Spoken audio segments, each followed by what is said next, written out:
Ang magandang babae, graduate ng prestihiyosong unibersidad, ay mahusay sa trabaho at malapit ng ikasal. Bigla na lang, bisperas ng kasal, kinansela niya ang kanilang kasunduan. Ang dahilan ay ang kanyang adiksyon sa alak na hindi gusto ng kanyang nobyo. Nang gabing iyon, nalasing na naman si Han Jung-ju. Kilala bilang matinding umiinom, sinabi niyang kaya niyang uminom tulad ng diwata ng alak. Lasing na lasing, sumayaw at nagpapaling-paling siya sa kalye. Hindi alintana ang mga mapanuyang tingin. Kinabukasan, nagreklamo ang nobyo na hindi sinagot ni Han Jung-ju ang mga tawag niya kagabi. Pinilit niya itong pumili sa pagitan niya at ng alak. Walang pag-aalinlangan, pinili ni Han Jung-ju ang alak at kinansela ang kasal para uminom ng malaya. Di alam ang nangyari, nagdala ng pagkain ang ina ni Han Gayom-ju para sa manugang, ngunit nalaman na kinansela ang kasal dahil sa alak. Nang bumisita siya sa bahay ng anak, nakita niyang magulo ito. May mga bote sa lahat ng dako. Nakahiga si Han Jung-ju sa ilalim ng sofa sa sala. Hinila siya ng ina para mag-sorry sa nobyo pero tumutol si Han Jung-ju, ayaw na ng sermon tungkol sa pag-inom. Galit na galit ang ina, di makapaniwala sa pagwawalang bahala ni Han Jung-ju sa pagkansela ng kasal. Bumili pa ng sopas si Han Jung-ju, sabi niya bahala na raw ang kasal, gusto na lang niyang magtrabaho. Nag-apply siyang muli sa dating trabaho matapos ang 10 taong pahinga, ngunit sabi ng kumpanya, may pumalit na sa posisyon niya dahil matagal siyang nawala. Ngayong wala ng kasal at trabaho, ubos ang pera at walang matirhan, naghihirap na si Han Jung-jo. Dahil sa sitwasyon, kinailangan siyang isama ng ina pabalik sa kanilang probinsya. Ngunit pagdating, nakita ng ina ang asawa at panganay na kumakain ng karne at umiinom sa bakuran. Pinuhusan pa ng ama ng homemade plum wine si Han Gayom-ju. Galit na sinisi ng ina ang asawa sa pagka-alkoholiko ng anak. Noong graduate si Han Jung-ju sa high school, ipinakilala ng ama ang alak. Nang pumasok sa universidad, personal niyang itinuro ang saya ng pag-inom. Sa unang araw sa korporasyon, itinuro na mahalaga ang social drinking sa negosyo. Sa ganitong huwaran, di kataka-taka na naging dependent siya sa alak. Para sa kinabukasan ng anak, ipinagbawal ng ina ang alak sa bahay. Para sa hiya, sinabi sa kapitbahay na problema sa pamilya ng lalaki ang dahilan. Pero, umamin si Han Jung-ju sa kaibigan na kinansela ang kasal dahil sa alak. Narinig ng kapitbahay ang usapang ito at bago magtanghali, kumalat ang iskandalo ni Han Gayom-ju sa buong bayan kaya naging paksang tsismis siya. Sa kabila ng malungkot na mga araw, ipinagmamalaki ni Han Jung-ju ang isang bagay, ang kanyang kasanayan sa pagkukumpuni ng kotse. Siya'y dating mekaniko sa isang malaking kumpanya sa Seoul at napakahusay sa pagkukumpuni ng makina. Isang hapon, habang tumutulong sa kaibigan sa tindahan ng kotse, mabilis niyang natukoy at naayos ang sira ng kotse ng mahusay. Nagulat siya nang malaman na ang kotse ay pag-aari ni Seo Uwi-jun, kaklase niya noon at unang pag-ibig. Nalaman ni Han Gayom-ju na si Seo Uwi-jun, dating doktor sa malaking ospital sa Seoul, ay lumipat sa probinsya para magtrabaho sa health center. Dahil sa kakulangan ng mga mapagkukunang medikal doon, itinuturing siyang parang Diyos ng mga taga-nayon. Nag-aalala si Han Gayom-ju at ayaw niyang malaman ni Seo Uwi-jun ang kanyang kasalukuyang mahirap na kalagayan. Sa pag-uwi, binagabag siya ng mga alaala kay Seo Uwi-jun. Naalala niya noong high school, nakita niyang sira ang bisikleta ni Seo Uwi-jun. Kilalang magaling mag-ayos, kinuha niya agad ang repair kit sa kanyang scooter. Habang pinupunasan ng grasa sa mukha, inayos niya ang bisikleta pero naubusan ng baterya ang scooter. Sinakay siya ni Seo Uwi-jun at tahimik siyang yumakap isang gabi na di niya malilimutan. Ngayon, gusto niyang iwasan si Seo Uwi-jun pero nagkasalubong sila ng di inaasahan. Bago pa makapagsalita, biglang sinabi ni Han Gayom-ju na nakipagkalas siya sa engagement dahil sa pag-inom. Nagulat si Seo Uwi-jun, inamin na di niya malalaman kung di niya binanggit. Nahihiya, hiningi ni Han Gayom-ju na magkunwaring di sila magkakilala. Pumayag si Seo Uwi-jun, nagkunwang walang pakialam at umalis ng nakangiti pero lumingon pa rin. Sa trabaho, hindi siya mapakali at nababaling ang atensyon. Gabi na, pinagalitan ng ina ang anak sa kasakiman, dapat daw makaramdam ng guilt sa nobyo. Nawalan ng pasensya si Han Gayom-ju, walang pagsisisi. Di alam ng ina, may mas malalim na dahilan ang paghihiwalay. Kamakailan, nakita ni Han Gayom-ju ang nobyo na bumibili ng pregnancy test. Nang babae pala ito at nabuntis ang kabit. Balak niyang makipaghiwalay para makasama ang karelasyon. Nasaktan, uminom ng todo si Han Gayom-ju at siya na ang nakipaghiwalay para sa pride. Hindi alam ang totoo, dinala ng ina si Han Gayom-ju sa templo sa bundok, nag-donate ng milyon sa pangalan ng anak, umaasang magamot ang alkoholismo nito. Inakala ni Han Gayom-ju na baliw ang ina at tumakbo pababa ng bundok, dala ang telepono nito bago matapos ang paglilipat ng pera. Pagod at nasasaktan sa paghabol, nakilala ng ina si Seo Ulijun, isang doktor, at humingi ng payo tungkol sa paggamot ng pagkalulong sa alak. Ipinaliwanag ni Seo Ulijun na ang paggaling ay nagsisimula sa pagkilala ng tao sa kanyang problema. Tiniyak niya na ang pasensya at tiwala ng mga mahal sa buhay ay maaaring magbigay ng realisasyon kay Han Geum-jo. Nang gabing iyon, inimbitahan ng mga kaibigan si Seo Ulijun sa hapunan, kasama si Han Geum-jo para sa pakikipagkasundo. Ang mga kaibigan, hindi alam ang tunay na dahilan ng away, sinisi si Han Geum-jo sa hindi pagkakaunawaan. Sa labas ng kainan, narinig ni Han Geum-jo ang usapan tungkol sa kanyang kakulangan at pagkabigo ni Seo Ulijun. Sa pagtingin sa gulo niyang anyo, napagtanto niya ang hirap ng buhay niya. Nilaktawan ni Han Geum-jo ang hapunan, pumunta sa bar at paulit-ulit na uminom hanggang malasing. Maya-maya, nagtatampisaw sa kalsada at umiiyak. Gusto niyang magbago pero nalulunod sa sakit at pagtataksil. Nagdaos ang pamilya ng memorial para sa yumaong lolo, ngunit pinalitan ng ina ang alak ng tubig sa altar. Inutusan niya ang pamilya na huwag banggitin ang alak sa harap ni Han Geum-jo. Ngunit si Han Geum-jo, lasing, ay natisod papasok sa seremonya na pagtantong para ito sa kanyang lolo. Hindi pinansin ang pakiusap ng pamilya, iginiit niyang magbuhos ng alak para sa lolo, nagdulot ng gulo hanggang mahulog ang bote. Ismayado, kinuha ng ina ang bote, binuksan at ibinuhos ang alak bago pisikal na pinagsabihan ng anak. Kinabukasan, nagising si Han Geum-jo nang matino sa klinika ni Seo Ulijun, nakasuot lang ng manipis na tank top. Ipinaalala ni Seo Ulijun sa kanya ang mga nangyari noong nakaraang gabi. Matapos bugbugin ng kanyang ina sa seremonya, tumakas si Han Geum-jo palabas. Habang naglalakad, nakatapak siya sa maruming bagay at nagpunta sa lawa para linisin ang sapatos, aksidenteng naihulog ang sandalyas sa ilog at nadulas na naging sanhi ng maliit na aksidente sa kotse. Ang driver ay si Seo Ulijun na kinailangang buhatin ang walang malay na si Han Geum-jo pauwi na nagresulta sa pagkasira ng kotse at pagkasugat ng paa niya. Nangako siyang makakaganti rito. Samantala, may kaibigan na tumawag sa ina ni Han Geum-jo na akalay nalunod ang anak sa lawa dahil hindi alam ang tunay na nangyari. Naghintay ang mga magulang sa tabi ng lawa hanggang makita nilang buhay ang kanilang anak. Dahil sa matinding emosyon, nagdaing ang kanyang ina na sana raw ay mamatay na lang siya. Kinabukasan, may tsismosang babae na nakarinig ng usapan ni Seo Ulijun sa kaibigan. Agad kumalat sa buong nayon ang balitang ang kalasingan ni Han Geum-jo ang dahilan ng pinsala sa paa ni Seo Ulijun. Naging usap-usapan na naman ng bayan si Han Geum-jo. Walang pakundangan na nagpadala si Seo Ulijun ng listahan ng bayarin kay Han Geum-jo. Dagdag pa, kailangang maging libre niyang trooper si Han Geum-jo para kay Seo Ulijun na ngayoy may kapansanan. Nagsasagawa si Seo Ulijun ng libreng klinika para sa matatanda sa nayon. Nang magkasakit ang matandang taga-baryo at di makapagtrabaho, itinuro ni Seo Ulijun si Han Geum-jo para magboluntaryo sa bukid. Ginawa ni Han Geum-jo ang lahat, pag-aani ng repolyo, pag-spray ng pestisidyo, paglilinis ng dumi ng hayop at pagbitin ng mga damit. Pagkatapos ng abalang araw, may lakas pa siya para tanungin si Seo Ulijun bakit iniwan niya ang maginhawang buhay sa Seoul para sa hirap sa probinsya. Sumagot si Seo Ulijun, binanggit na si Han Geum-jo, dating top mekaniko sa malaking kumpanya sa Seoul, ay nagtitiis din ng hirap sa probinsya. Natahimik, naisip ni Han Geum-jo ang kanyang mga kabiguan, kabilang ang kanyang nasirang kasunduan at mga frustrasyon sa trabaho. Siya ang pinakamagaling na mekaniko sa kumpanya pero ibinigay ang promosyon sa iba dahil sa diskriminasyon at alalahanin sa maternity leave. Dahil sa pagkabigo, kumuha siya ng paid leave at sinabi ng kanyang nobyo noon na susuportahan siya kung magbibitiw siya. Ngayon, natatawanan na lang niya ang mga pangakong iyon. Pinayuhan ni Seo Ulijun si Han Geum-jo na tumigil sa pag-inom. Sinigawan niya ito at hinahamon siyang tumigil muna. Lumabas na si Seo Ulijun pala ay dating kilala bilang mahusay uminom, na kaya pang talunin ang bihasang si Han Geum-jo. Ngunit ngayon, inihayag ng mga kaibigan na si Seo Ulijun ay tumigil na sa pag-inom. Nalilito si Han Geum-jo sa biglaang pagbabago niya, hindi lang sa pag-inom, kundi sa paglipat sa probinsya bilang doktor. May kaibigan na nagbigay ng pahiwatig. Si Seo Ulijun daw ay nawalan ng trabaho bilang propesor at pinagtaksila ng nobya.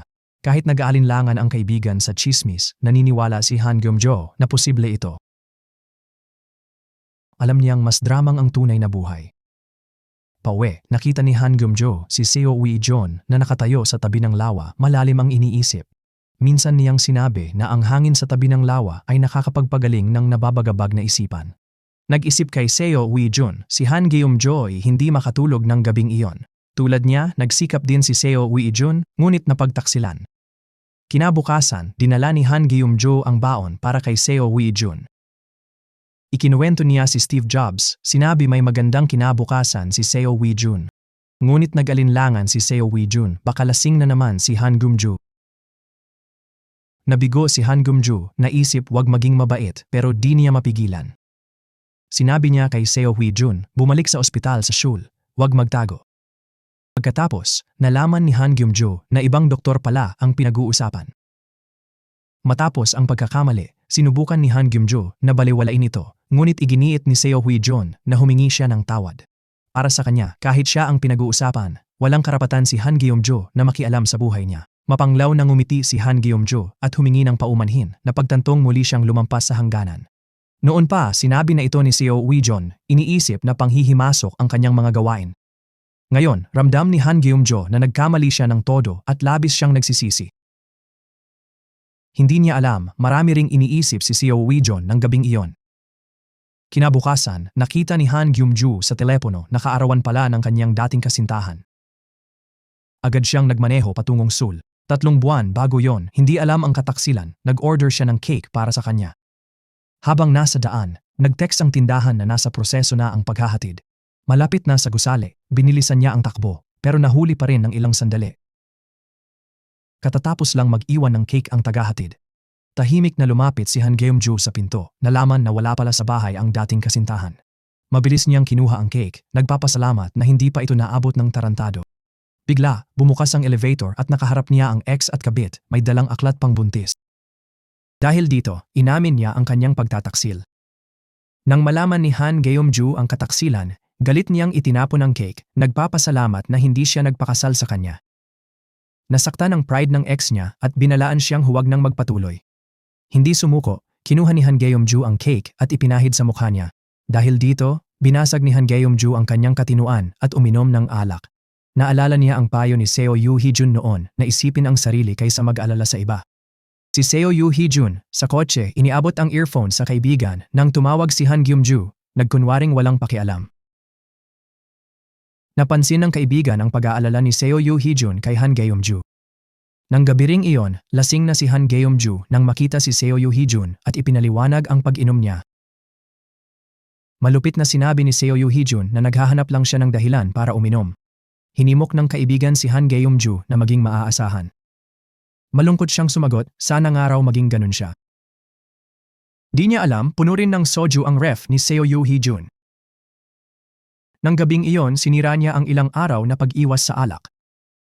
Di alam ni Han Geum-ju, dati, matapos siyang talunin sa inuman, binuhat siya ni Seo Yoo-hee-jun, nagsabing aalagaan siya ng buong puso.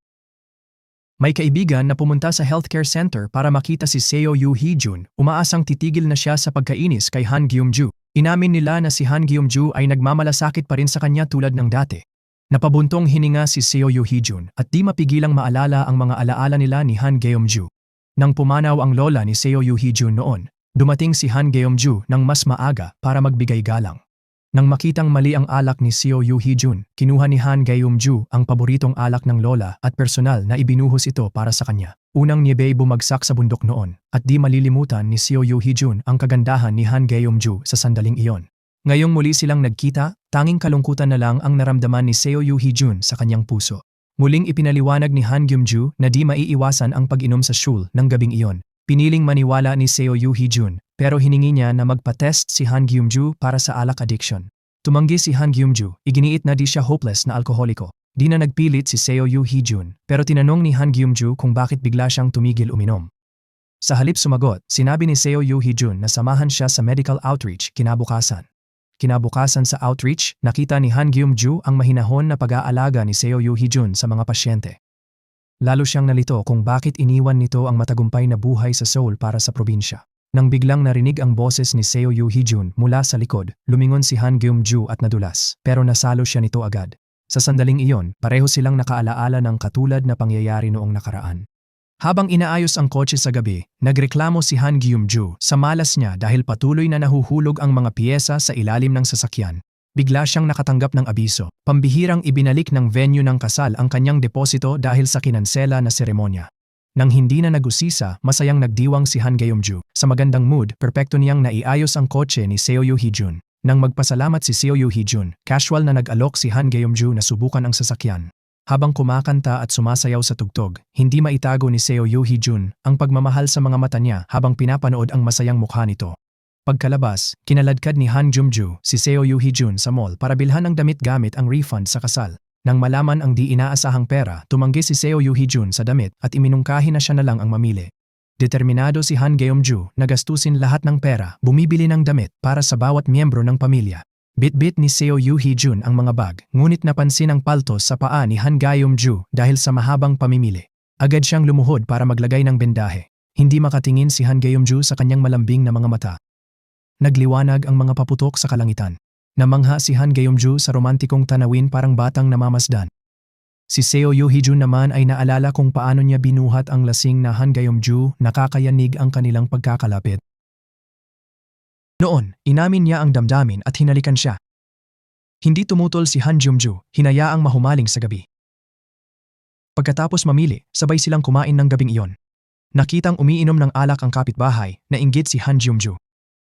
Napansin ang kawalang interes ni Seo Eui-jun sa alak, muling nagtanong, paano ka tumigil uminom? Iniwasan niya tinanong kung saan galing ang pera.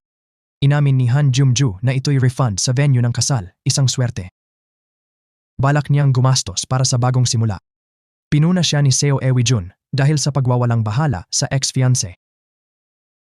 Itinatago pa rin ang pagtataksil na nahimik si Han Jung-ju. Sa maling akala, iginiit ni Seo Eui-jun na siya ang magbayad. Ayaw payagan ang kanyang kawalang malasakit. Para sa kanya, laging itinatakwil ni Han Jung-ju ang sinseridad ng iba. Pagkatapos ng halik nila, inakala ng mga kaibigan na sila'y nagde-date pero paulit-ulit niyang nilinaw na magkaibigan lang sila dahil wala raw siyang pamilya. Nang marinig ito, napabuntong hininga si Seo Eui-jun at ibinulsa ang singsing na balak niyang ibigay sa kanya. Nang umagang iyon, biglang nakita ng nanay ni Han Jung-ju ang mga resibo ng asawa at mga anak na babae. Pagkatapos magtanong sa tindahan, nalaman niyang lihim na nag-inuman ang tatlo. Determinadong pilitin silang magpakasober, pinalayas niya sila at inutusang pumunta sa isang alcohol rehab camp sa bundok. Walang magawa, hinila ng tatlo ang kanilang mga bag sa templo para sa detox, iniwan ang mga cellphone at nagchant ng dasal kasama ang mga monghe. Pagkatapos ng masakit na pagmumuni-muni, sa wakas ay nabawi nila ang kanilang mga cellphone. Nakakita si Han Jung-ju ng maling mensahe. Ang dating nobyo niya ay ikakasal sa hotel na una niyang naibuk. Parehong araw, parehong lugar, ang nobya lang ang nagbago. Tumawa siya ng mapait na realize na ang refund pala ay kabayaran sa kanya. Ngayon, naunawaan na niya ang babala ni Seo Eui-jun. Ang perang ito'y hindi biyaya kundi sumpa. Habang inaalalayan ang buntis sa ospital, nakita ni Seo Eui-jun ang dating nobyo ni Han Jung-ju. Nakita niya ang lalaki sa tabi ng kabit na nanganganak at naintindihan bakit lasing na umuwi si Han Jung-ju. Sa ikatlong araw ng rehab camp, nawala si Han Jung-ju. Natagpuan siya ni Seo Eui-jun sa kanilang pamilyar na lugar sa gubat. Nang sabihin niyang umalis na sila, tumayo siya pero nanghina. Tinulungan niya ito, ngunit bumagsak si Han Jung-ju, umiiyak sa kanyang mga bisig. Umulan. Hinubad ni Seo Eui-jun ang kanyang Amerikana para protektahan siya. Lasing at walang pigil, bumulong si Han Jung-ju sa kanyang dibdib. Kinabukasan, nagkunwari siyang may amnesia, ngunit nagtago sa sulok at sinampal ang sarili, desperadong alalahanin ang sinabi.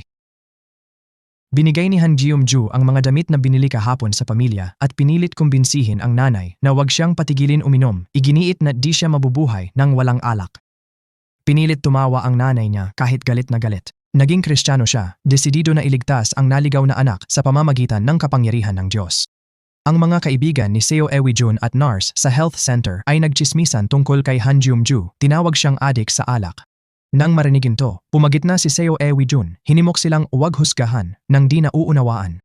Naalala niya kung paano sumandal si Han Jung-ju sa kanya sa gubat kahapon, nagpasya siyang tulungan itong makawala sa kadiliman. Nang araw na yon, kinausap ni Seo Eui-jun si Han Jung-ju at binigyan siya ng test para sa pagkalulong sa alak. Pagkatapos i-score, nalaman niyang lumampas ang resulta nito sa pinakamalalang pamantayan ng alkoholismo. Nagmakaawa siyang magpagamot pero nagkibit balikat lang si Han Jung-ju. Sinabing siya raw ay isang marunong na mahilig sa alak dahil si Seo Eui-jun ay may panayam tungkol sa alkoholismo sa opisina ng county ng gabing iyon. Tinawagan niya mismo ang nanay ni Han Jung-ju. Alam na hindi ito dadalo. Sa pinilit ng kanyang ina, napilitan si Han Jung-ju at ang kanyang pamilya na pumunta. Habang pinapanood si Seo Eui-jun sa entablado, inalala ni Han Jung-ju ang nangyari sa gubat kahapon. Nag-aalala na baka naakit niya ito o nagsabi ng sobra. Pagkatapos ng panayam, nakita nila ang mga babaeng empleyado na nagkakagulo kay Seo Eui-jeon dahil sa kanyang kagwapuhan, sikat siya sa lugar. Nakaramdam si Han Kyung-ju ng bahagyang inis. Sa bahay, tinipon ni Han Kyung-ju ang pamilya para harapin ang ina, nagsabing di na nila kaya ang buhay matino. Pinigil ng ina ang galit, ngumiti ng pilit habang nangangaral ng pag-ibig at tiyaga. Dahil sa paghina ng ina, mas lalong nanindigan ang tatlo laban sa pagbabawal ng alak. Sa wakas, nagalit ang ina at hinabol sila gamit ang kutsilyo, humahampas ng mabangis. Kinabukasan, may kaibigan sa auto shop na humingi ng tulong kay Han Kyung-ju. Pumayag siya agad. Sa shop, natuklasan niya ang lalaking nagbebenta ng sirang kotse bilang normal na second hand. Bumagsak ang deal dahil sa kanyang pakialam. Galit na itinulak siya ng lalaki, humihingi ng kabayaran. Di umaatras si Han Kyung-ju. Agad siyang kumuha ng kariton at sinalakay ang lalaki, sumisigaw. Nagkunwari ang lalaki na may baling buto para mangikil ng pera. Sa health center, sinuri ni Seo Eui-jeon ang lalaki at nakilala ang scam. Sinadya niyang ideklara na ang lalaki ay lubos na malusog at walang anumang pinsala. Ineksamin niya ang sugat sa palad ni Han Kyung-ju at sinabing, ang kamay na ito ang dapat bigyan ng medical certificate. Pagkatapos ipagtanggol si Han Kyung-ju sa publiko, dinala niya rito ang merienda sa gabi. Nagsinungaling siyang libre raw ito mula sa may-ari ng tindahan kahit na pinili niya talaga ito para sa kanya. Habang masayang kumakain si Han Kyung-ju, muling hinimok niya itong tumigil sa pag-inom. Pinutol niya ang usapan. Paano ako mabubuhay sa mundong ito ng walang alak? Nang tumayo siya, sumakit ang buong katawan, kitang-kita ang mga pasa, mahinahon ang boses ni Seo Eui-jeon. Saan man masaktan, gusto kong gumaling ka agad. Ang mga salitang ito'y nagpaligalig kay Han Kyung-ju buong gabi. Inisip niya kung alam ba nito ang tungkol sa pagtataksil sa kanya, biglang naalala ang ilang bahagi ng usapan nila sa gubat kahapon. Nabanggit kaya niya ang tungkol sa pagtataksil ng dating kasintahan? Pero hindi, naisip niya, kahit lasing na lasing, di niya ipapakita ang pinakamababang punto niya. Habang nag-iisip siyang i-text si Seo Eui-jeon, may lumitaw na paalala sa kanyang telepono. Ngayon pala dapat ang araw ng kanyang kasal. Noong araw na yon, kumuha ng kulubot na papel ang ama ni Han Kyung-ju mula sa bulsa. Matapos mag-atubili, itinapon niya ito. Napulot ito ni Han Kyung-ju at nalaman na ito pala ang talumpati sa kasal para sa kanya. Ang mga salitang puno ng damdamin ay nagsabing siya'y regalo at naghinayang sa kabiguan bilang ama, umaasang ang mapapangasawa niya ay magbibigay ng tunay na kaligayahan. Pagkabasa nito, napaiyak si Han Kyung-ju. Malapit lang, tahimik na pinanood ni Seo Eui-jeon ang eksena, naaawa sa kanyang kalungkutan. Biglang may tumawag kay Han Kyung-ju. Ang shuttle bus para sa mga bisita ay nagkamaling pumunta sa kanilang bayan. Nakansela na niya ang venue pero nakalimutan niya ang reserbasyon ng bus. Habang nagtitipon ang mga taga-baryo sa paligid ng sasakyan, namumula ang mukha ng kanyang ina sa hiya, malupit na pinagsasabihan ng anak. Sumugod si Seo Eui-jeon, nagsinungaling na siya'y nag-utos kay Han Kyung-ju na huwag kanselahin ang bus para sa outing ng matatanda. Sa harap ng lahat, hinila niya si Han Kyung-ju papasok ng bus. Sa loob, may nakahandang mga kahon ng celebration beer. Bulong ni Han Kyung-ju, sana'y nag-enjoy ang mga bisita sa kanyang kasal. Sa gitna ng biyahe, bigla niyang hinila si Seo Eui-jeon palabas, sinabing kailangan niyang pumunta sa isang lugar ng mag-isa. Napatunayan ang kanyang kutob. Di nagtagal, dumating si Han Kyung-ju sa kasal ng dating nobyo. Sa hotel, ang lalaking nagtaksil sa kanya'y nasisiyahan sa bagong buhay may asawa. Lumusob siya at binasag ang bote ng alak sa noo ng walang hiya. Pagkatapos, naglakad si Han Kyung-ju sa parke ng mag-isa, may dalang alak. Bumuhos ang ulan habang siya'y naglalakad, mga bote na dudulas sa kanyang kamay. Sa pagtitig sa basag na salamin, lumitaw ang mga pira-pirasong alaala. Sa gubat kahapon, sinabi niya kay Seo Eui-jeon na gusto niyang tumigil uminom at magbago. Basang-basa sa ulan, nakatayo si Han Kyung-ju nang nag-iisa hanggang dumating si Seo Eui-jeon. Ngumiti siya ng mapait, akala raw wala nang tutulong sa kanya sa buhay. Sa init ng pagmamahal ni Seo Eui-jeon, nangako si Han Kyung-ju na titigil sa pag-inom at magbabago. Matapos ang hapunan sa trabaho, ang lasing na boss ay inabot ang tiyan ng kanyang empleyado. Umiwas siya at itinuturing siyang basura. Nang habulin niya ito, pinigilan siya ni Seo Eui-jeon. Sa takot na magising muli ang tapang ni Han Kyung-ju, sinampal niya ang boss at sinabihang, maging tao ka. Pag-uwi, galit na galit si Han Kyung-ju. Napansin ito ni Seo Eui-jeon, kaya dinala niya ito sa iloghan para kumalma. Nananatiling maganda ang gabi. Nakita ang kanilang magkaugnay na anino sa lupa at gumaan ang loob ni Han Kyung-ju. Tumunog ang kanyang telepono. Isang buong linggo nang hindi umiinom. Nagpasalamat si Han Gyeom-jo kay Seo Ewi-geon sa pagpapalakas ng loob niya. Bukod sa pasasalamat, hiniling niyang tuparin ang usapan. Gawin mo na ang hiling ko, simple, ngunit malalim ang kahilingan. Bakit mo ako iniwan noon? Gusto niyang malaman kung bakit sila naghiwalay. Tumingin ng diretsyo si Seo Ewi-geon at sumagot, dahil mahal na mahal kita. Noon, mahal ni Seo Ewi-geon si Han Gyeom-jo pero narinig niyang kaawa-awa at kailangang alagaan si Seo Ewi-geon. Nalulungkot, pinili niya ang pag-aaral sa ibang bansa, umalis matapos magsabi ng masakit para sa kanyang pride, pinutol ang ugnayan sa babaeng mahal. Ngayon, humingi ng tawad si Seo Ewi-geon sa nakaraan pero iginiit na huwag magkamali si Han Gyeom-jo, sinasabing tapos na ang damdamin niya. Pero may nakatagong dahilan pa. Dati, balak ni Seo Ewi-geon hintayin si Han Gyeom-jo hanggang humingi ng utang ang kanyang ama. Sa kanilang away, nakita ng ama ang liham ng pag-amin ni Seo Ewi-geon. Para protektahan si Han Gyeom-jo, umalis si Seo Ewi-geon, sinadyang magsabi ng masakit, tigilan mo ang pakikialam sa buhay ko. Di alam ni Han Gyeom-jo, umiiyak si Seo Ewi-geon sa dilim. Ngayon, nang malaman ang dating pagmamahal, hindi nakatulog si Han Gyeom-jo buong gabi. Sa totoo lang, may gusto rin siya pero di niya napansin dahil sa kabataan. Pagkatapos ng kakaibang panaginip, pagod na pagod si Han Gyeom-jo. Nasuri ni Seo Ewi-geon ang alak withdrawal sa health center. Bukod sa pisikal na sintomas, nalito si Han Gyeom-jo sa presensya ni Seo Ewi-geon. Nang hawakan niya ang namumulang pisngi, bumilis ang tibok ng puso niya. Ang boss na nang abuso kay Han Gyeom-jo ay nagpadala ng larawan sa ospital. Nagalit si Han Gyeom-jo sa maling paratang niya. Tumawag siya agad, nangakong kukuha ng CCTV footage. Pero handa na pala ang boss. Walang kamera sa lugar kung saan siya inabuso. Mabuti na lang, nakuha ng dashcam ni Seo Ewi-geon ang pang-aabuso ng boss. Ipinadala ni Han Gyeom-jo ang video, nagbanta ng kaso at babala. Minura ng boss si Han Gyeom-jo pero umalis sa ospital at tumigil. Nang magpasalamat kay Seo Ewi-geon, napansin ni Han Gyeom-jo sa dashcam na naghintay siya sa labas ng kainan mula pa noong hapon. Napangiti si Han Gyeom-jo nang hindi sinasadya. Kinabukasan, umalis ang ina ni Han Gyeom-jo papuntang Seoul para mamili ng mag-isa. Pagkatapos ng mga gawain sa guest house, biglang may lumipad na drone sa harap ni Han Gyeom-jo, pag-aari ng nurse ng health center. Ayaw ng nurse kay Han Gyeom-jo, lalo na sa pagkakadikit niya kay Seo Ewi-geon, kaya't pinahabol niya ang drone sa kanya. Ipinaliwanag ng isang babaeng tagabayan na may malalim na kasaysayan ng nurse at si Seo Ewi-geon. Noong doktor pa siya sa Seoul, lagi siyang sinusuportahan ng nurse. Siya raw ang tanging taong pinagkakatiwalaan ni Seo Ewi-geon. Nang mag-resign si Seo Ewi-geon at lumipat sa Rural Health Center, sumunod agad ang nurse. Nakaramdam ng selos si Han Gyeom-jo sa kanilang ugnayan. Samantala, sinabi ni Seo Ewi-geon na siya ang nag-udyok sa ina ni Han Gyeom-jo na magpahinga sa Seoul. Minsan, gusto niyang iwanan ang mga pasanin para sa buhay lungsod pero laging nag-aalala sa pamilya. Inaliw siya ni Seo Ewi-geon, unahin mo muna ang pag-aalaga sa sarili. Sa personal na kaligayahan mo lang mas maaalagaan ang iba. Ang tunay niyang layunin? Iwasan ang depresyon ng ina sa labis na tungkulin, hikayatin si Han Gyeom-jo na maging mabait sa nanay. Nasaktan ang puso ni Han Gyeom-jo nang makita ang luma at sirang sapatos ng kanyang ina. Agad siyang nakaramdam ng hapdi, naalala ang payo ni Seo Ewi-geon. Nag-text si Han Gyeom-jo sa nanay, nagpadala ng pera, hinimok magsaya at bumili ng bagong sapatos. Pagkabasa ng mensahe, nawala ang lungkot ng ina, ipinagmalaki sa kaibigan ang allowance at nagplano ng masayang lakad. Kinabukasan, balak ni Han Gyeom-jo i-service ang ambulansya pero may truck sa likod na biglang nahulog ang karga. Umikot ng mabilis si Seo Ewi-geon para iwasan ang banggaan, pinoprotektahan si Han Gyeom-jo. Nasugatan ang kanyang balikat. Nilagyan ni Han Gyeom-jo ng gamot, hinipan ng marahan ng sugat. Nagtama ang mga mata nila Seo Ewi-geon at Han Gyeom-jo. Naging mainit at tila may kuryente ang paligid. Kinakabahang nagpaalam si Han Gyeom-jo, hinayaang magpahinahon si Seo Ewi-geon. Patuloy ang kabog ng puso ni Han Gyeom-jo, alam niyang hindi ito withdrawal. Sinuri niya ang kotse ni Seo Ewi-geon, may nakitang tiket sa hotel ng dating kasintahan. Nalaman niyang sinadyang harangan ni Seo Ewi-geon ang kotse ng ikakasal.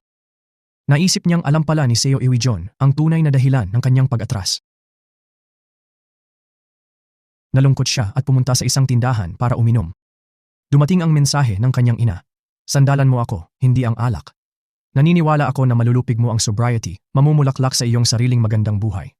Pagkabasa ng mga salitang ito, ibinaba ni Han Gyeom-jo ang kanyang baso. Nang gabing iyon, habang hinihintay ang pagbabalik ng kanyang ina mula sa Seoul, nagdala si Han Gyeom-jo ng mga regalo, ngunit natagpuan ang kanyang ina na lasing at nakahandusay. Samantala, kumonsulta si Seo Ewi-geon sa pulisya tungkol sa aksidente ng truck. Natuklasan ng mga investigador na sinadyang itago ang plaka nito. Lumaki ang pagkabalisa ni Seo Ewi-geon. Kamukha ng kanyang ama ang driver. Pinagmumultuhan ng hinala, nagkaroon siya ng bangungot ng gabing iyon. Nakikita ang ama na sinasaktan si Han Gyeom-jo. Isang gabi, may magandang babae na pauwi galing trabaho nang mapansin niyang may kotse na sumusunod sa kanya. Lumapit ng agresibo ang kotse, bigla itong nagpreno sa harap niya, hinaharang ang kanyang daan. Pagkatapos kumuha ang driver ng bakal na bara at pwersahang binasag ang bintana ng kanyang kotse. Kahapon, nakipagbati si Han Geom-ju sa kanyang ina. Di inaasahan, nakita niya ang kanyang ina, na karaniwang hindi umiinom, na naglalasing. Lasing na lasing ang kanyang ina. Habang nag-aalala si Han Geom-ju, may tumawag na tiyahin. Sa tiyahin, nalaman ni Han Geom-ju bakit lasing ang kanyang ina. Nakalimutan ng tiyahin na kinansela ni Han Geom-ju ang kasal at dumalo pa rin, kaya nabalitaan niya ang pagtataksil ng lalaki. Sinabi niya sa ina ni Han Geom-ju na hindi pala alak ang dahilan ng pagkansela, kundi pagtataksil. Na-guilty ang ina, sinisi ang sarili sa pagiging masamang ina, puro kritiko lang sa anak. Nabalitaan ito ng ama ni Han Geom-ju at nagalit ng todo.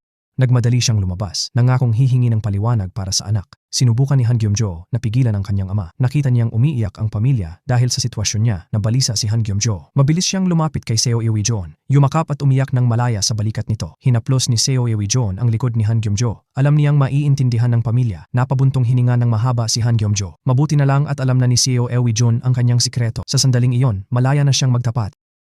Bukod sa pamilya, ang mga kaibigan sa bayan na nakaalam ng tunay na dahilan ng pagkansela ni Han Geum-ju sa kasal ay nakaramdam din ng kawalan ng katarungan para sa kanya. Nagpasya silang mag-barbecue party para sa kanya bago siya umalis. Sa party, sinabi ng mga kaibigan na kumonsulta na sila sa manghuhula para kay Han Geum-ju. Ayon sa kanila, si Han Geum-ju raw ay magkakaroon ng sunod-sunod na tagumpay at swerte ngayong taon. Hindi nagtagal, napatunayan ang hula. Agad na tinawagan si Han Geum-ju ng real estate agent na ang apartment niya sa Seoul ay nailipat na at may bagong uupa. Sa pagbabalik na ito, hindi na balak ni Han Geum-ju na tumira sa dating bahay niya. Sa halip, nagplano siyang umupa ng bagong lugar para magsimula muli. Kumanta't sumayaw ang mga kaibigan para magpaalam kay Han Geum-ju. Sa tuwa, nag-alok ng inumin ang nanay niya pero tumanggi si Han Geum-ju. Mula ngayon, anuman ang mangyari, patuloy siyang hindi iinom ng alak. Gusto niyang salubungin ang swerte ng may malinaw na isip.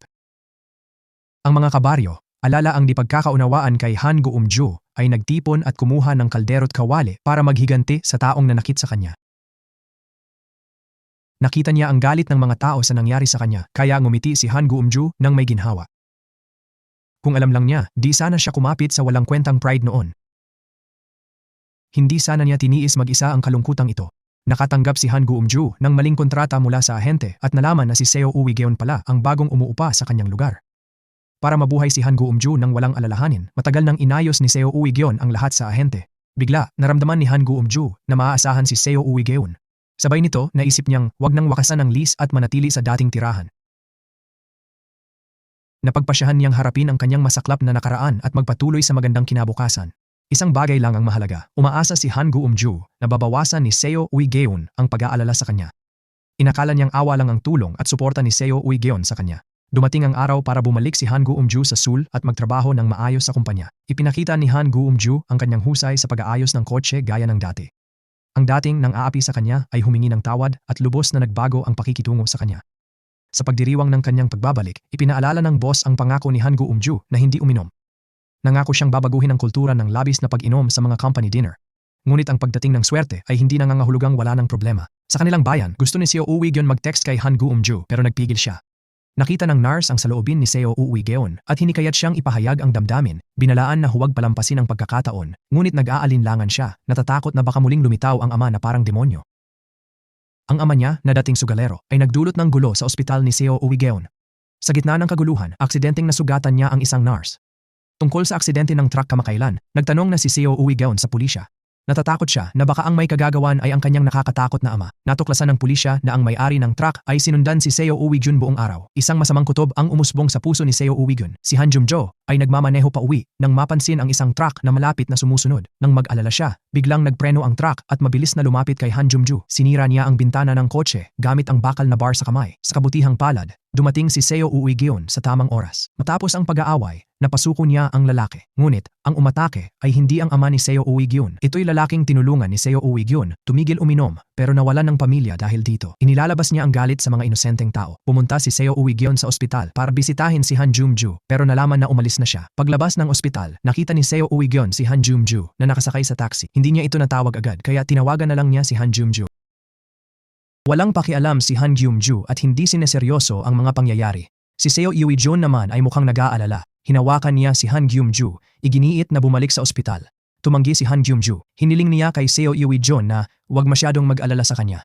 Ayaw niyang ma-misinterpret ang kabaitan bilang pag-ibig gaya ng dati. Sa harap ng pagkakamali ni Han Gyum-ju, inamin na ni Seo Yui-jeon ang nararamdaman.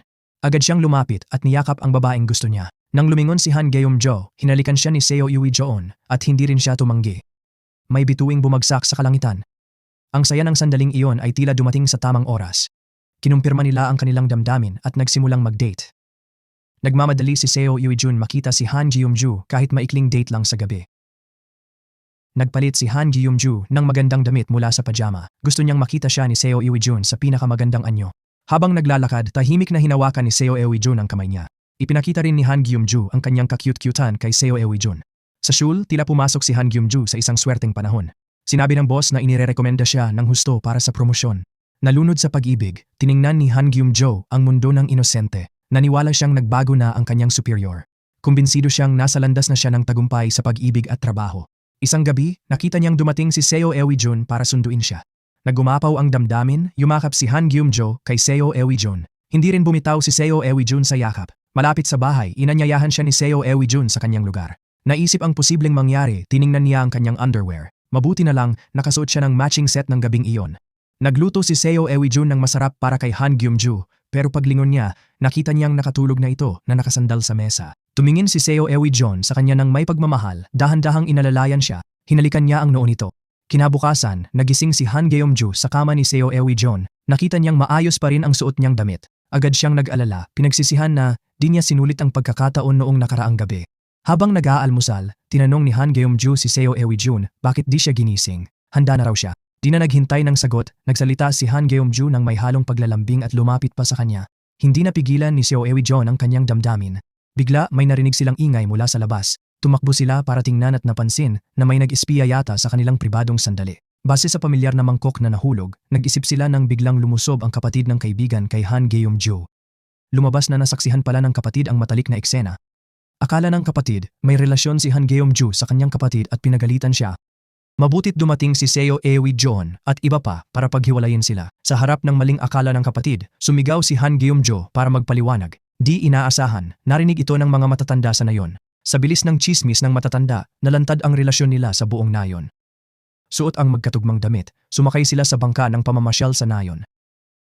Nakatingin sa maliwanag na langit, parang nasa romantikong panaginip si Han Geum-ju. Sa init ng kanilang pag-ibig, naranasan nila ang unang matalik na sandali. Habang masaya sa relasyon, na-promote si Han Gyum-ju sa kumpanya.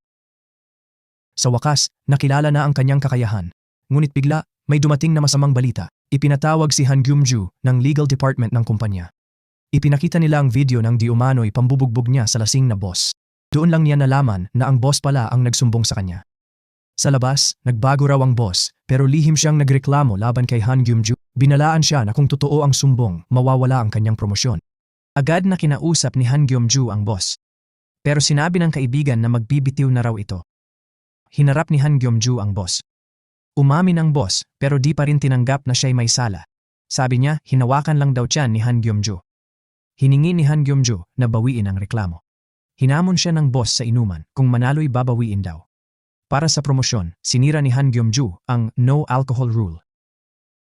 Nakipag-inuman siya ng matindi sa boss. Makalipas ilang oras, ginising siya ng kaibigan. Umalis na pala ang boss. Mabuti na lang, nanalo si Han Gyum-ju. Bago umalis, muntik na niyang suntukin ang boss. Sinabi niyang, wag nang mabuhay ng kaawa-awa. Nang araw din yon, tinawagan si Seo Yui-jeon ng senior sa ospital. Nagkataong nakita ng matanda ang ama ni Seo Yui-jeon sa isang nursing home. Pumunta si Seo Yui-jeon para siya sa atin, pero sinabi ng nurse na walang ganong tao. Umalis si Seo Yui-jeon na bigo. Di alam na ang pinagkakatiwalaang nurse ay nasa loob. Pumunta ang nurse sa basement, binuksan ang nakalock na pinto at nakita ang amang nakakulong. Sa harap ng ama, inalis ng nurse ang mabait na maskara, tila galit kay Seo Yui-jeon at sa ama. Si Han Gyum-ju ay lasing na lasing, nasa pinakamababang punto ng kalooban. Ang matagal niyang pag-iwas sa alak ay nasira. Mukhang dito na nagtatapos ang kanyang swerte ngayong taon. Lumapit si Seo Yui-jeon at tinakpan siya ng Amerikana, di siya pinagalitan sa pag-inom. Sa kanyang pagkalito, si Han Gyum-ju ay nagkaroon ng bangungot. Napanaginipan niyang si Seo Yui-jeon ay naglalakad sa dagat, naaanod palayo sa kanya. Pagkagising sa bangungot, nasa dalampasigan si Han Gyum-ju ng di maliwanag. Nang tumawag si Seo Yui-jeon, tinakpan niya ang sarili para itago ang tunog ng alon.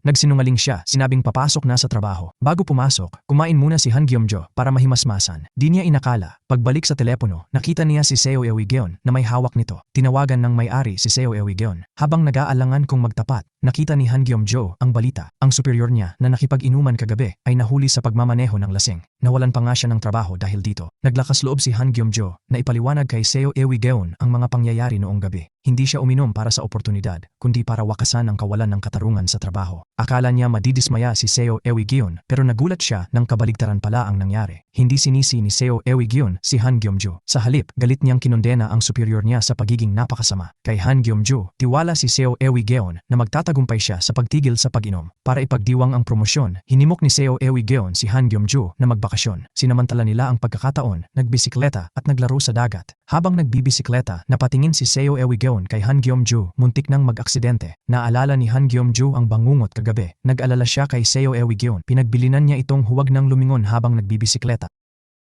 Ngunit mahinahon ang pananalita ni Seo Ewigeon. Hindi niya mapigilan ang sarili. Ganyan talaga pag may gusto ka sa isang tao, nakatuon lahat ng tingin mo sa kanya. Sa beach, nagkaroon ng malalim at mainit na halik sina Seo Ewigeon at Han Gyeomjo. Lubos silang nalunod sa kanilang matinding pagmamahal. Maya-maya, nakasalubong nila ang kapatid ni Han Gyeomjo at kaibigan nilang si Bong Seon-uk. Si Bong Seon-uk, single at walang asawa, may pagtingin sa diborsyadong kapatid ni Han Gyeomjo. Kamakailan, madalas niya itong sinusuyo ng buong determinasyon. Pero sa harap ni Han Gyeomjo at Seo Ewigeon, itinago nila ang kanilang damdamin. Sina Han Gyeomjo at Seo Ewigeon, abala sa sariling pag-ibig, hindi alam ang tungkol sa dalawa. Inaya pa nila ang dalawa na maghukay ng shellfish sa dalampasigan. Sa beach, sabay na nalubog sa putik si Han Gyeomjo at ang kanyang kapatid. Agad na tumakbo si Bong Seon-uk papunta sa kapatid ni Han Gyeomjo. Nasaksihan ito ni Han Gyeomjo pero di niya napansin ang kakaiba. Nang magkakatabing nakaupo sa buhangin ng apat, napansin niya ang titig ni Bong Seon-uk sa kapatid. Naalala ang sinabi ni Seo Ewigeon na di maitatago ang tingin ng may gusto na pagtanto ni Han Gyeomjo ang relasyon nila. Sa biyahe pa uwi, tahimik si Han Gyeomjo. Akala ng kapatid at ni Bong Seon-uk, nag-away sila ni Seo Ewigeon. Pagkababa ng kotse, direktang kinonfrontang Han Gyeomjo ang kapatid. Kinumpirma ng reaksyon ng kapatid ang hinala ni Han Gyeomjo. Gayunpaman, hindi sang-ayon si Han Gyeomjo sa relasyong ito. May ate si Bong Seon-uk na mahal siya, gustong-gusto makahanap ng pinakamagandang girlfriend para sa kapatid. Pero ang kapatid ni Han Gyeomjo ay diborsyada at may 2 anak. Para kay Han Gyeomjo at marami pang iba, hindi angkop ang relasyong ito. Nang marinig ito, nalungkot ang kapatid ni Han Gyeomjo. Akala niya susuportahan siya ng nakababatang kapatid. Kinabukasan, balak ni Han Gyeomjo magpadala ng paumanhin sa kapatid pero nag-atubili, paulit-ulit na binura. Dahil sa promosyon ni Han Gyeomjo, nagpadala ang kumpanya ng mga regalo sa kanyang mga magulang. Nang malaman ang promosyon ng anak, labis na natuwa ang mga magulang. Lalo na ang ina, na agad ipinagmalaki sa mga kaibigan ng anak, nag-imbita ng marangyang kainan. Nakilala ng ina ni Han Gyeomjo si Seo Ewigeon. Sinabi niyang maganda ang panlasa ni Seo Ewigeon sa pagpili ng anak niya. Pagkatapos tumayo siya para magluto ng masustansyang sopas para sa anak. Pero ilang hakbang pa lang, bumagsak sa sahig ang kanyang ina. Agad dinala ni Seo Ewigeon sa ospital ang ina ni Han Gyeomjo. Napag-alaman sa mga pagsusuri na may acute hepatitis siya. Sinabi ng doktor na kritikal ito at kailangan ng organ transplant. Matapos ilagay ang ina sa ospital, hiniling ni Han Gyeomjo sa kapatid na umuwi muna. Kailangan ng kapatid na sunduin ang mga bata pagkatapos ng trabaho. Habang nag-uusap, humingi ng tawad si Han Gyeomjo sa insidente kagabi. Bilang nakababatang kapatid, lubos niyang naiintindihan ang hirap ng ate niya. Nang sunduin ng kapatid ang mga bata, nakita niyang kinuha na ni Bong Seon-uk. Inaalagaan niya sila ng napakahusay. Nalaman ni Bong Seon-uk ang sakit ng ina nila at gustong tumulong. Pero sinabihan siya ng masakit. May sakit ang nanay niya, pero nakatuon lang siya sa pag-ibig nitong mga araw. Ang guilt na ito ay lubos na bumabagabag sa kanya. Ang ospital ng nanay ni Han Gyeomjo ay dating pinagtatrabahuhan ni Seo Ewigeon, puno ng masakit na alaala. Noong doktor pa siya roon, hinarap siya ng amang adik sa sugal. Sa away nila, aksidenteng natamaan ang ulo ng nurse at namatay. Dahil dito, tinawag siyang mamamatay tao ng iba. Sumailalim sa medical tests ang pamilya ni Han Gyeomjo. Hindi kwalipikado ang tatay at ate niya bilang liver donor dahil sa kalusugan nila. Lahat ng pag-asa'y nasa kay Han Gyeomjo pero may masamang balita ang resulta. Sabi ng doktor, masyado nang mataas ang fatty liver ni Han Gyeomjo para sa transplant. Kahit matagal nang walang alak, nasirang tuluyan ang katawan niya sa dating pag-inom. Nalungkot si Han Gyeomjo sa kanyang dating pag-inom nang walang pakialam. Kung nagpigil siya noon, maaari sana niyang iligtas ang kanyang ina ngayon. Para iligtas ang ina, nagsimulang tumakbo si Han Gyeomjo para bumuti ang kondisyon. Sa araw-araw na pagsisikap, mabilis na bumaba ang fatty liver ni Han Geum-jo. Sa wakas, naging kwalipikado na siyang mag-donate sa kanyang ina. Pero nang malaman na siya ang donor, tumanggi ng todo ang kanyang ina. Ayaw niyang magpa-opera ang anak para lang humaba ang sarili niyang buhay. Para sa kalusugan ng anak, mas gugustuhin niyang isuko ang buhay niya. Nalito ang ama ni Han Geum-jo, gusto iligtas ang asawa pero ayaw isakripisyo ang anak. Inaliw siya ni Han Geum-jo. Ang ating katawan ay mula sa magulang. Ang pagdodonate sa nanay ay natural lang. Nang gabing iyon, patuloy niyang hinihikayat ang kanyang ina. Nagkunwaring tulog ang ina, pero narinig lahat ng sinabi ng anak. Nang wala si Han Geum-jo, nakipag-usap si Seo Eui-jun nang tapat sa ina ni Han Geum-jo. Para kay Seo Eui-jun, magkahawig na magkahawig si Han Geum-jo at ang kanyang ina. Pareho pa silang nagsasabi ng magkaparehong salita, parehong nararamdaman na kulang ang nagawa nila para sa isa't isa. Para sa donasyon, patuloy na tumakbo si Han Geum-jo kahit malakas ang ulan. Hinimok ni Seo Eui-jun ang ina na huwag sayangin ang pag-aalay ng anak. Ang pagtanggap ng donasyon ang pinakamabuting desisyon para sa kanilang dalawa. Sa huli, nagbago ang isip ng ina at tinanggap ang donasyon ng anak. Maayos na natapos ang operasyon ng ina. Pagkaraan ng isang buwan, bumalik si Han Geum-jo sa trabaho sa Seoul. Ang kanyang husay sa pag-aayos ng kotse ay namukod tangi sa trabaho. Kakaiba pagkatapos ng operasyon, di napagod si Han Geum-jo. Sa halip, ang buong katawan niya ay puno ng sigla. Isang araw pagkatapos ng trabaho, nakipagkwentuhan si Han Geum-jo sa kapatid niyang si Han Hyun-ju. Nagpasya si Han Hyun-ju na sumuko na kay Bong Seon-yuk. Dahil sa sakit ng kanilang ina, naisip ni Han Hyun-ju na tutukan ang pag-aasikaso sa guest house ng pamilya. Wala siyang oras ngayon para mag-isip tungkol sa mga lalaki. Ang kapatid ni Bong Seon-yuk, kaibigan ni Han Hyun-ju, nagplano ng blind date para sa kanya. Diborsyado rin ang lalaki katulad ni Han Hyun-ju. Balak tanggihan ni Han Hyun-ju ang alok pero inayos ng kaibigan ang date ng walang paalam. Nang makita ang mga litrato ni Han Hyun-ju kasama ang lalaki, nalungkot si Bong Seon-yuk. Noong araw na yon, naghintay ang lasing na si Bong Seon-yuk sa labas ng bahay ni Han Hyun-ju. Nagmakaawa siya na wag makipagkita sa lalaking iyon. Muntik nang abutin ni Han Hyun-ju para aliwin siya pero mabilis siyang pinigilan ng kaibigan. Ang totoo, natuklasan ng kaibigan niya ang relasyon ng kapatid niya kay Han Hyun-ju. Matalik niyang kaibigan si Han Hyun-ju pero si Bong Seon-yuk ang kaisa-isa niyang kapatid. Hindi niya mapayagan ang kapatid na magpakasal sa isang solo parent na may 2 anak. Para umurong si Han Hyun-ju, nagbanta siyang magpakamatay. Nang makita ito, nangako si Han Hyun-ju na puputulin ang ugnayan nila ni Bong Seon-yuk, kaarawan ngayon ni Seo Eui-jun. Sumakay sila ng cable car, nag-selfie at naglaro sa niyebe. Sumulat si Seo Eui-jun ng pag-amin sa niyebe para kay Han Geum-jo. Kay Seo Eui-jun, bawat araw kasama si Han Geum-jo ay di malilimutan. Pag-uwi niya, nakatanggap si Seo Eui-jun ng video greeting mula kay Han Geum-jo. Sa tulong ni Seo Eui-jun, nakakuha siya ng lakas loob sa maraming mahirap na pagkakataon. Pagkatapos ng video, may birthday cake si Han Geum-jo. Hiniling ni Seo Eui-jun na magtagal ito sa ilalim ng romantikong ilaw, nagyakap sila. Habang pinapanood si Han Geum-ju na mapayapang natutulog sa tabi niya, halos nakalimutan ni Seo Eui-jun ang kanyang mga bangungot. Ngunit ng gabing iyon, dumating pa rin ang demonyo. Dahil sa pagkakasala, buong gabi nang gising si Seo Eui-jun. Kinabukasan, nakita ni Han Geum-ju ang sulat ni Seo Eui-jun na may urgent na bagay daw. Sa sandaling iyon, may masamang pakiramdam si Han Geum-ju. Sa totoo lang, naramdaman na niya ang pag-aalala ni Seo Eui-jun. Kahapon sa kaarawan niya, napansin ni Han Geum-ju na balisa si Seo Eui-jun pero di niya alam kung bakit. Nakipagkita si Seo Eui-jun sa isang babaeng may edad na. Siya ang ina ng namatay na nurse. Matapos ang insidente noon, binigyan siya ni Seo Eui-jun ng pera sa pangalan ng ospital. Ngayon lang nalaman ng babae na galing pala kay Seo Eui-jun ng pera. Agad niya itong ibinalik. Hindi niya mapatawad si Seo Eui-jun at ama nito at hiningi na itigil ang pagbabayad sala gamit ang pera. Sa supermarket ng gabing iyon, narinig ni Han Geum-ju ang 2 nurse na bumubulong tungkol kay Seo Eui-jun. Tinawag siyang mamamatay tao. Naghanap si Han Geum-ju online at nalaman ang tungkol sa nakaraang insidente. Puno ng mga pagkondena ang internet kay Seo Eui-jun. Hindi man siya ang direktang pumatay, dapat daw siyang managot sa pagkamatay ng nurse. Nangyari ang insidente mismo sa kaarawan ni Seo Eui-jun. Doon lang naintindihan ni Han Geum-ju bakit nababagabag si Seo Eui-jun sa birthday niya. Pumunta si Seo Eui-jun para magbigay galang sa nurse, maganda siya at mabait ang puso. Bago ang insidente, binigyan pa niya si Seo Eui-jun ng birthday cake. Pagkatapos, pumunta si Seo Eui-jun sa Memorial Hall, pero tinulak siya ng ina ng nurse palabas. Habang inaalala ang nakaraan, tumulo ang luha ni Seo Eui-jun. Gusto niya ng kaligayahan pero pakiramdam niya ay hindi siya karapat-dapat. Umulan ng gabi habang naglalakad mag-isa si Seo Eui-jun sa baha. Bigla may payong na lumitaw sa likod niya. Si Han Geum-ju iyon. Niyakap ni Han Geum-ju si Seo Eui-jun, banayad ang tinig. Naniniwala siyang walang kasalanan si Eui-jun, hinihimok na wag magsisi. Sa kaginhawahan ni Han Geum-ju, ipinagtapat ni Seo Eui-jun ang lahat. Noon, Ang amang nawasak sa pagkawala ng asawa, umalis at pinutol ang ugnayan. Sa sumunod na mga taon, si Seo Eui-jun ay nakatira lamang sa kanyang lola. Araw ng pagbalik sa bayan ng lola, unang nakilala ni Seo Eui-jun si Han Gyum-jo. Dahil kay Han Gyum-jo, nagliwanag ang dating madilim na buhay ni Eui-jun. Ngunit isang araw, natagpuan siya ng matagal nang nawawalang ama. Matapos ang ilang taon, naging alkoholiko na ang kanyang ama. Para matulungan, pinilit ni Seo Eui-jun na ipasok sa ospital ang ama.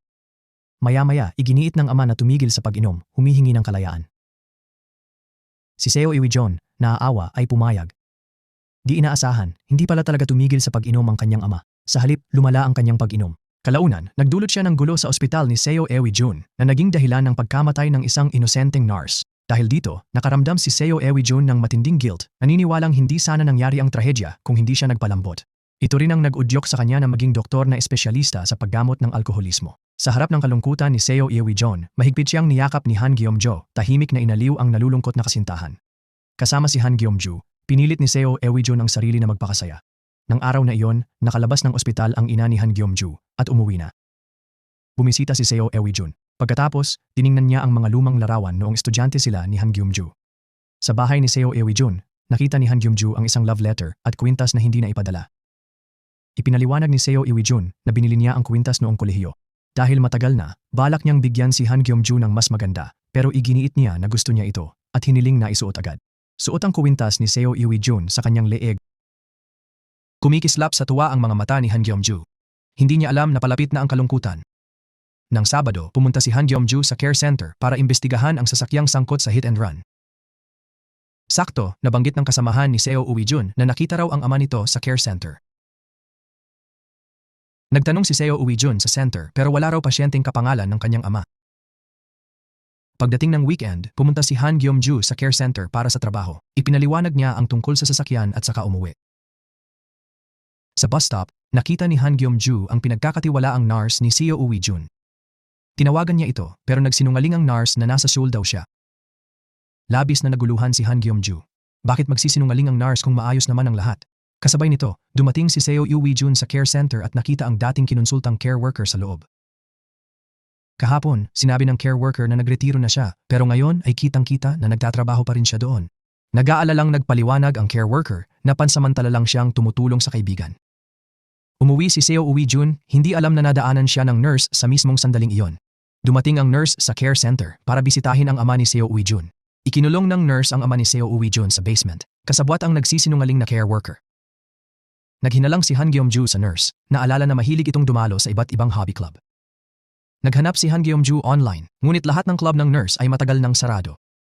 Malinaw na nagsisinungaling ang nurse kay Seo Eui-jun sa simulat sa pool. Naisa na ni Han Gyum-jo na i-message si Seo Eui-jun tungkol sa kanyang mga hinala pero nang maalala niya kung gaano kabait ang tingin ni Seo Eui-jun sa nurse, hindi na niya itinuloy. Ayaw niyang mawalan si Seo Eui-jun ng isang mahalagang tao bago pa niya malaman ang katotohanan. Para malaman ang totoo tungkol sa nakaraang insidente, kinausap ni Han Gyum-jo ang senior na kasamahan ni Seo Eui-jun sa ospital at nagtanong tungkol sa nurse. Sinabi ng senior kay Han Gyum-jo na magkaibigan ang namatay na babae at ang nurse at madalas alagaan ng nurse ang babae. May isa pang binanggit ang senior. Noong araw ng insidente ilang taon na ang nakalipas, dapat ay naka-duty ang nurse pero nagkataong nagpalit sila ng shift. Kung hindi sila nagpalit, baka ang nurse ang naaksidente noong gabing iyon. Kahit ang senior ay hindi maintindihan. Bakit kaya, sa halip na sisihin si Seo Eui-jun sa pagkamatay ng kaibigan, pinakawalan ng nurse ang galit at inalagan pa siya sa probinsya. Kahit sino ay maiisip na kakaiba ito. Nang makita ang larawan ng nurse at ng namatay na batang babae sa ospital, isang takot ang bumalot kay Han Gyum-jo. Hinala niya, sinadya ng nurse na lapitan si Seo Eui-jun para ipaghiganti ang kaibigan. Naging suspetsa rin ni Seo Eui-jun ang nurse. Kanina sa care center, napansin ni Seo Eui-jun ang caller ID sa screen ng telepono ng care worker na may tawag galing sa nurse. Pero kahapon sinabi ng nurse na di siya malapit sa care worker nang tanungin ni Seo Eui-jun.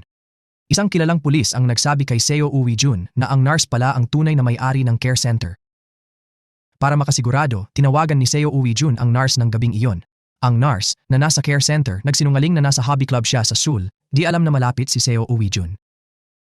Nilapitan ni Seo Eui-jun ang nurse at tinanong bakit siya nagsinungaling. Bigla, lumabas ang ama ni Seo Uwijun na itinago pala ng nurse. Ang ama ni Seo Uwijun ay nagtaas ng matalim na bagay patungo sa kanya. Hindi maintindihan ni Seo Uwijun kung bakit gusto siyang patayin ng kanyang ama. Sinabi lang ng ama na ito ang pinakamatinding paghihiganti sa nurse. Hindi naintindihan ni Seo Uwijun ang ibig sabihin ng kanyang ama. Sinalakay siya ng kanyang ama na parang baliw. Tumayo ang nurse sa harap ni Seo Uwijun, tinanggap ang nakamamatay na suntok para sa kanya. Malapit ng mamatay, huling tingin ng nurse ay puno ng pag-aalinlangan habang hinahaplos ang pisngi ni Seo Uwijun. Hindi malalaman ni Seo Uwijun na ang nurse na nagprotekta sa kanya ay ang kanyang tunay na ina. Sa loob ng maraming taon, tahimik na nanatili ang nurse sa tabi ng kanyang anak.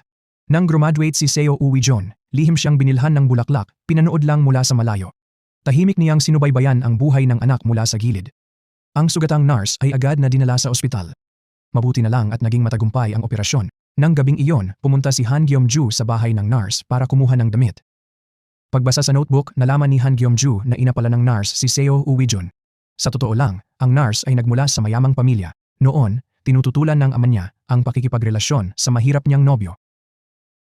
Dahil sa pamilya, napilitan siyang ibigay ang bata at umalis ng bansa. Bumalik siya makalipas ang ilang taon, ngunit hindi nagpakilala sa anak. Sumali siya sa ospital bilang nurse, lihim na binabantayan ng anak sa bagong pagkakakilanlan. Sa araw ng trahedya, nakatanggap ang nurse ng mensahe mula sa ama ni Seo Uwijun. Para protektahan ang anak, nakipagpalit siya ng shift balak makipagkita sa ama ni Seo Uwijun. Hindi niya alam na sa araw ding iyon magaganap ang trahedya. Sinisisi ng nurse ang sarili, akala niya'y dahilan siya ng trahedya ng anak at kaibigan. Nagpasya siyang harapin at kausapin ang ama ni Seo Uwijun. Pagkabasa ng notebook, nakaramdam si Seo Uwijun ng iba't ibang emosyon. Hindi niya inakala na laging nasa tabi niya pala ang kanyang tunay na ina. Binisita ni Han Gyeom-ju ang nurse. May hiniling ang nurse kay Han Gyeom-ju. Umaasa siyang mananatili si Han Gyeom-ju sa tabi ni Seo Uwijun. Nag-alala siya na baka itulak ni Seo Uwijun si Han Gyeom-ju palayo ulit. Naalala ang sinabi ng nurse, nagpadala si Han Gyeom-ju ng nakaka-encourage na mensahe. Tatayo siya sa tabi ni Seo Uwijun at sasamahan sa pagpapahalaga sa kaligayahang ito. Sa suporta ni Han Gyeom-ju, pinili ni Seo Uwijun na harapin ang lahat ng matapang. Sa panahong ito, hinanap ni Seo Uwijun ang ama sa lahat ng dako para hikayatin na tumigil sa pag-inom. Sa udyok ni Han Gyeom-ju, pumunta si Seo Uwijun sa puntod ng lola, nakakita ng maraming bote ng alak. Biglang tumawag ang isang opisyal. Nagulat si Seo Uwijun nang malaman na namatay ang ama dahil sa sobrang pag-inom. Inayos ni Seo Uwijun ang libing ng ama, pero tanging si Han Gyeom-ju lang ang dumalo. Walang tao sa paligid. Di inaasahan, dumating ang pamilya ni Han Gyeom-ju, kaibigan ni Seo Uwijun at mga taga-baryo. Sama-sama nilang tinulungan si Seo Uwijun sa pag-aayos ng libing ng ama. Para sa mga taga-baryo, ang libing ay hindi gaanong pagluluksa sa yumaong ama kundi pag-aliw kay Seo Uwijun. Pinuri ng mga taga-baryo ang kabanalan at kabaitan ni Seo Uwijun at binati si Han Gyeom-ju sa pagkakaroon ng mabuting lalaki. Gayunman, inamin ni Seo Uwijun kay Han Gyeom-ju na nakaramdam siya ng ginhawa nang wala na ang kanyang ama. Naramdaman niya na sa wakas ay natapos na ang mahabang taon ng takot. Nahiya at nalungkot si Seo Uwijun sa pakiramdam na ito, lalo na't nasaktan ang nurse dahil sa kanya.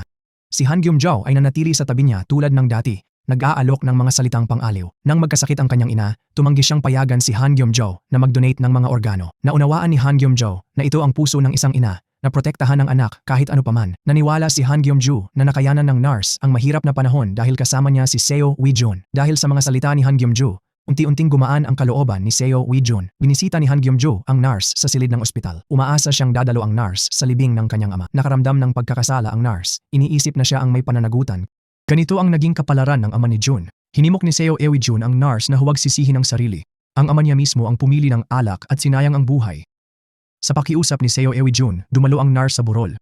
Doon, hinawakan ni Seo Uwijun ang kamay niya at nagpasalamat. Una sa buhay, tinawag niya itong inay.